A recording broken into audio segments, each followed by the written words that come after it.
Welcome back to America's Retirement Headquarters, home of the Retirement Guys formula at America's Medicare Associates with Nolan Baker. 419-794-3030 is the phone number. The website is arhq.com. You want to talk about a costly mistake? A Virginia dad took off in his RV for a family camping trip, and he thought he would save time by taking the express toll lanes. But he didn't realize, weeks later, the bills came, totaling $570. Apparently, he was being penalized for driving an oversized vehicle in the lanes for saving a grand total of about 20 minutes, by the way. Just like hidden toll fees, clients are sometimes caught unawares by fees in their retirement accounts that could add up over time. Nolan, how do you and the team at the Retirement Guys Formula help spot and minimize these costs? Well, spotting fees that can add up over time is extremely important, and identifying, what fees add value and then trying to eliminate fees that, don't add value. This is an area where technology has dramatically got a lot better. If I go back to 30 years ago, it would be normally that I'd have to grab a 500-page prospectus and go to 10 different sections to add up all the fees and expenses. And today, with some of the tools and technologies that are out there, it does make it a little bit easier. But I will tell you that in general, there are a couple of products that are in the industry that I would say tend to be ones that have some of the higher fees associated with them. A good example of that would be some variable annuities.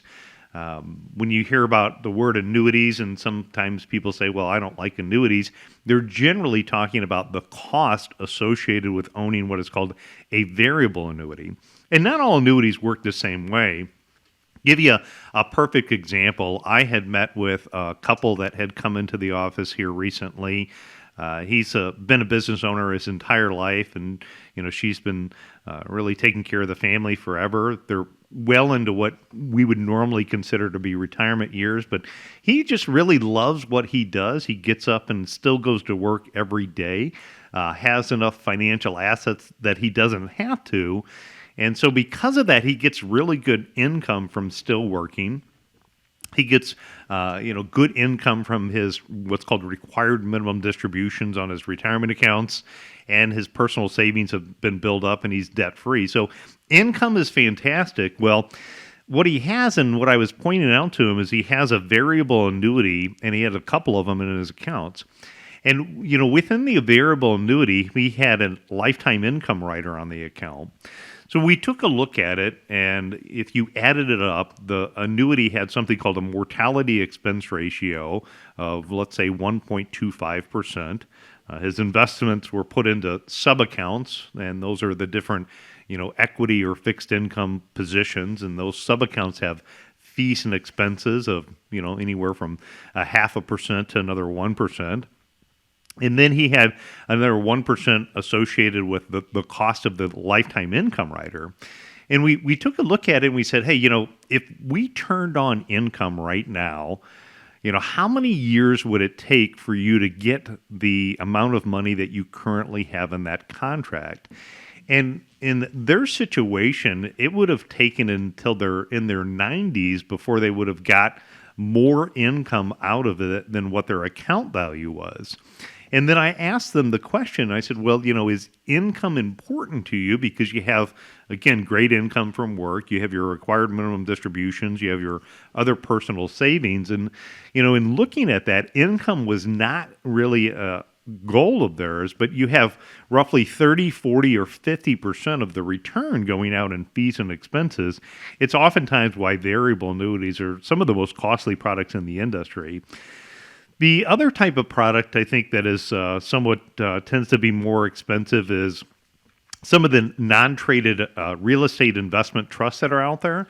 I know that REITs can be a popular vehicle for people that are looking, for income, but some of those products ultimately can have quite a bit of fees and expenses, especially if they, pay a big commission up front to the person that sold them, the broker dealer who introduced a relationship, and then the ongoing fees and expenses.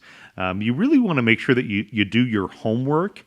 There's also what's called publicly traded real estate companies. So, if real estate and income and retirement is important to you, sometimes you can get more bang for your buck, if you will, with lower cost publicly traded companies. Those publicly traded companies, the negative could be that they're more correlated to market conditions, meaning they're going to go up and down. But the trade-off of lower cost and liquidity could make those a little bit more attractive to investors. And the last that I'd say is just considering alternative investments. Alternative investments could be anything from buying, say, gold and precious metals. That's been another hot topic in town.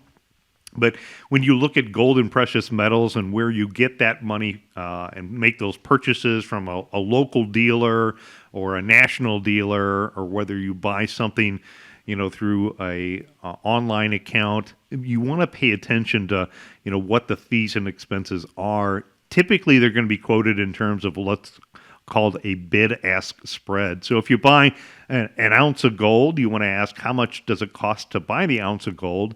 And then if you turned around and you sold that ounce of gold back to the same dealer, what would be the price that they would give? The difference between the two ultimately is related to what is the fee and expense that they're charging on that type of an investment. And again, some of those investments that are more private can have higher expenses. In the alternative space, there's investments that are called like hedge funds. There's investments that are environmentally, socially, government type investments that, because of their requirements to do more research and due diligence, ultimately have higher fees and expenses. There's portfolios that ultimately will incorporate derivatives. Derivatives could be things like options in a portfolio or notes. Those ultimately can add up into more fees and expenses. So I work really hard on helping people spot fees that can save up over time. I know in the one example of the couple who had come in and had a variable annuity that they weren't going to need the income rider on, that was thousands and thousands and thousands of dollars a year to be able to add back up into their pocket by eliminating some of the fees and expenses that they're paying. So if you're wondering, hey, do I have a plan and am I getting what I'm paying for? And I'm not saying the cheapest is always the best, but if you're going to pay a fee or expense, you want to make sure that you get more value in return than what the cost is.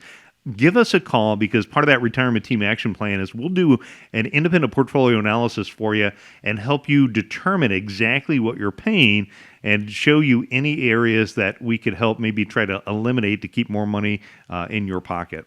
Whether it is market volatility, taxation, the fees that you're paying, more money out of those accounts means less money for you to use in retirement. So finding ways to minimize, reduce those expenses is really what it's all about when it comes to your retirement.